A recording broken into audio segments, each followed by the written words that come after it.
Be careful who you give your keys to. Several years ago, I was in the midst of an acrimonious divorce from my then husband, full of crazy allegations and typical angry filings centered around custody of our child.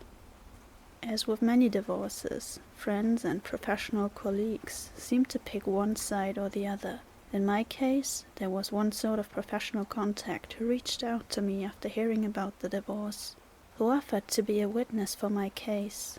Because of some experiences he related that I had been previously unaware of regarding my ex's behavior out at networking events.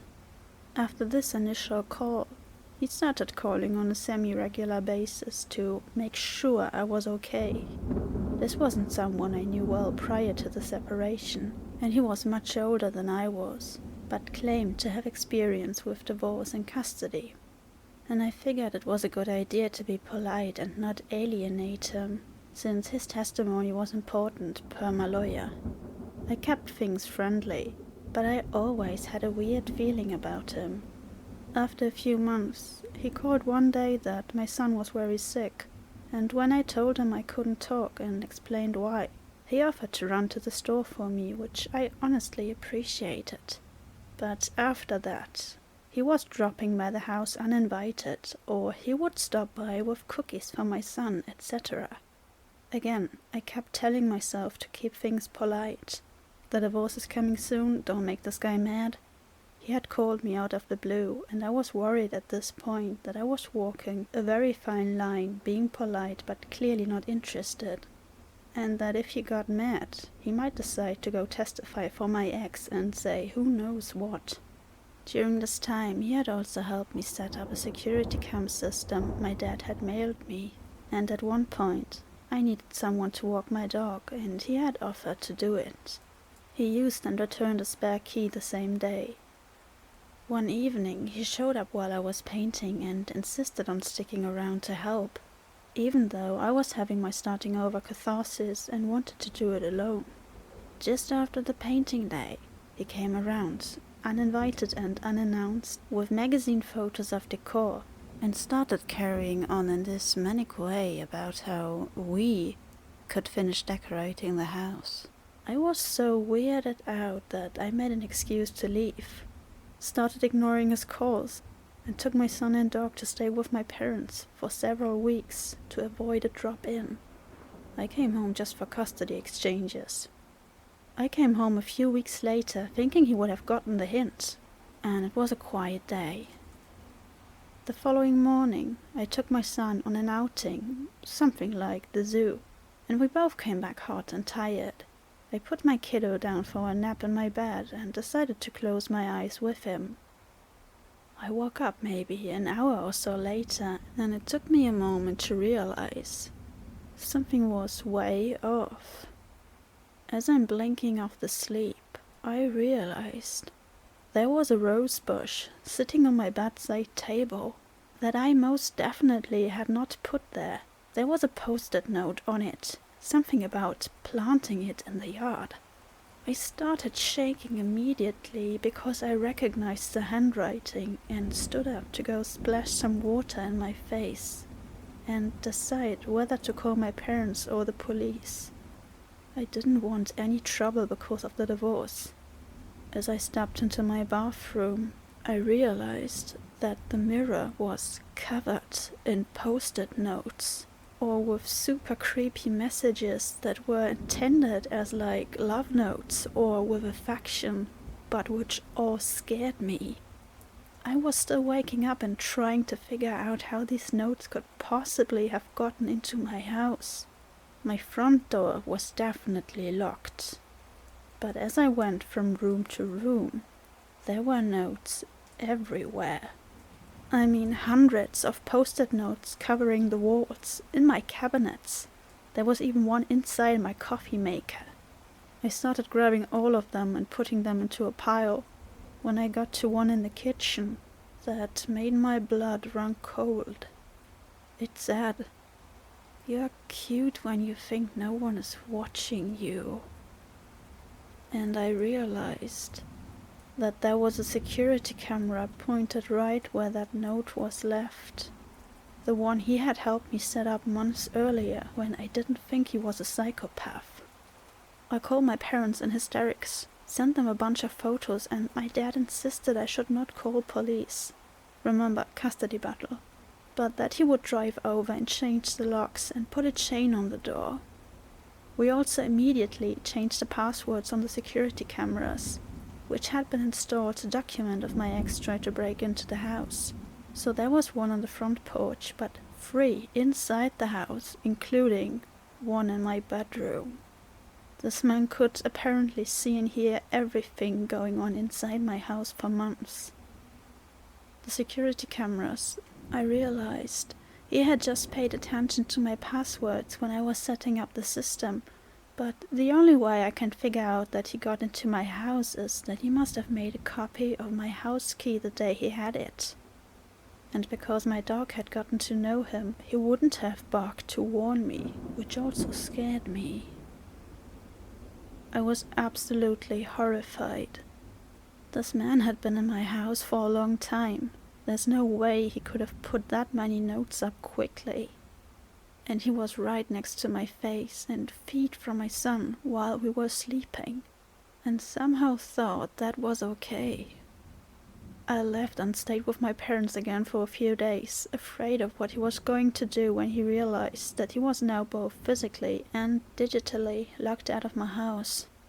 When I came home, my son had gone to his dad's for the night, and I was home alone, on the phone with another friend from out of town.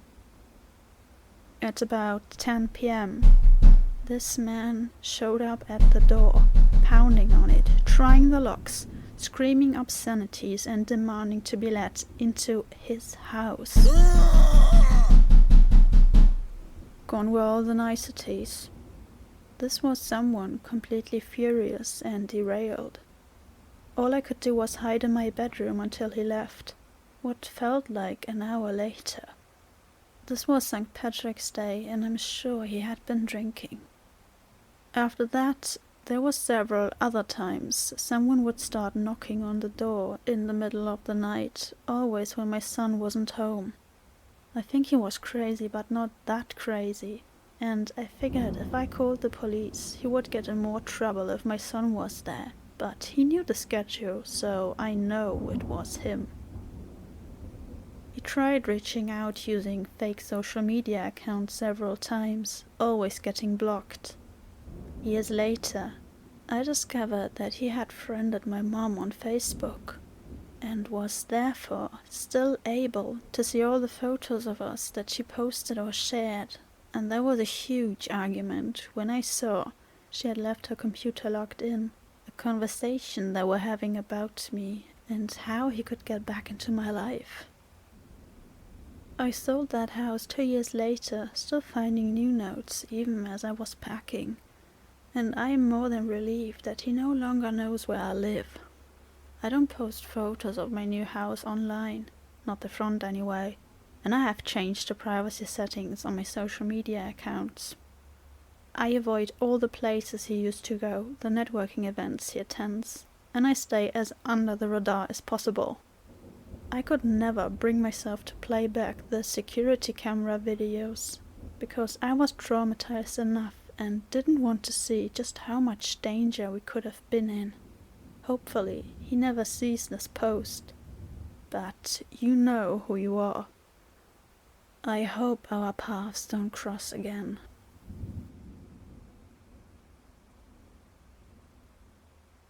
My creepy neighbor. This happened in 2019. I no longer have contact with this person. When my husband and I lived in our first apartment together, I did not have a job. We had just moved to a new city, and I had trouble finding anything. Naturally, I was at home because of this. Every day at the same time, I would walk my dog Remy, 7, female. We would always walk the same route, in front of the leasing office across the street, by the basketball courts and by the tennis courts before walking the rest of the property of the apartment complex. The first encounter I had with this guy gave me tons of red flags, and I did report him to the leasing office because of his behavior. As I was walking Remy back home, this man, who looks like he was in his 40s, glasses, grey hair, was walking from the basketball courts to the sidewalk. I stopped with Remy because she was going to try and jump on him if she got close enough. He noticed us and asked, "Is she aggressive?" I told him, "No, she will just jump, and I know some people don't like dogs or dogs jumping on them." He looked me up and down, staring at my chest for a second, then asked if he could pet her. I said sure, because Remy's tail was going 1,000,000 miles an hour and she was whining to meet a new person. He started to talk to me while he was petting Remy. "I'm Joe." Fake name. "I just moved in across the street." "What's your dog's name?" I was nice to him, enough though I had a weird feeling while talking to him. "This is Remy. I'm Megan." Fake name. "I live next to the groundskeeper with my fiancé. You'll like it here. The staff are awesome." The entire time I was talking, he was petting Remy and staring at my chest. Joe thanked me for letting him pet my dog, then turned around to leave. I was weirded out, but brushed it off and told myself it was probably nothing. I walked Remy the rest of the way home, but noticed that Joe had went into the entrance of his apartment building, but was watching me walk home through the glass. I hightailed it the rest of the walk to my apartment. It freaked me out enough. I called the leasing office and told them that Joe has watched me walk home after meeting me, and I was generally uncomfortable with him. I also had them come fix the blinds in our dining room because I didn't want anyone looking inside our apartment. After that, I loaded myself into the car and drove to my mother-in-law's house. I stayed there until my now husband got home.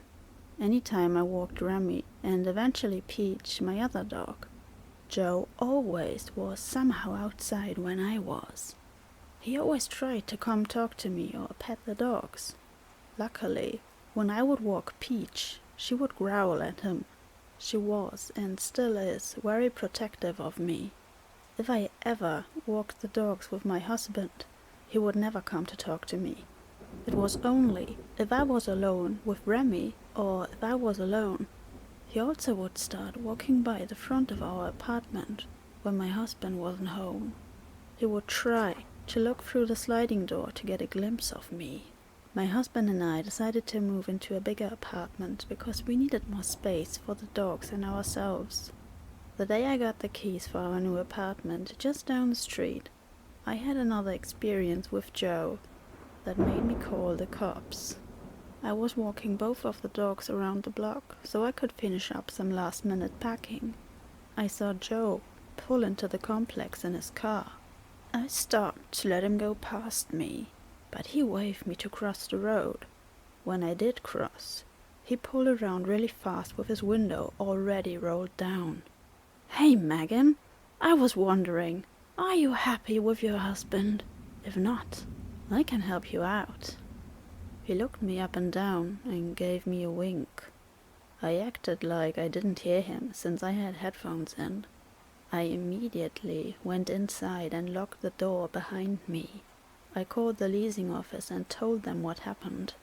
I also let them know I was going to call the cops and at least make a report, because his behavior was freaking me out and I wanted to at least have it documented. I called the non-emergent line and an officer came out. I told him what happened that day and some of the creepy behavior Joe had before. The cop asked me, "Do you want me to give him a warning not to talk to you?" I said yes. I thanked the officer for his time after he took my name and phone number down, and he went to the leasing office to talk to the staff about the situation. About an hour after the cop left, he gave me a call. He told me he has talked with the property manager of my apartment, and he also ran Joe's license plate number. He told me his name and told me that the leasing office said he has other complaints from other tenants on file. He also mentioned he didn't get the chance to talk to him because Joe was leaving as the cop arrived at the leasing office. I thanked him again for his time and finished packing. I decided to go to the leasing office to talk to the property manager just to clear anything up just in case. When I got there, the manager told me that Joe had multiple reports, just like the officer told me. She also told me she was going to have our on-site officer stop and talk to him and encourage him not to talk to me or other female residents. I thanked her and went home to start moving little things until my husband got home. I went almost 6 months without another incident with Joe. We moved to the 3rd floor and he didn't have any idea which apartment was ours, so he wouldn't bother us. I also made it a point to have the dogs on a certain schedule, so I would never run into him if I were out. The last time Joe tried to talk to me, I turned around and walked away. I didn't let him get a word in. I did notice him harassing my neighbor outside while she was grilling one day. I told the leasing office about it just in case. A couple months later, he moved out because they wouldn't let him resign his lease. That's the last I saw of Joe. I carried a stun gun with me when I walked the dogs or by myself because of him. I was fully prepared to shock him a couple times if he ever got too close after I called the cops on him.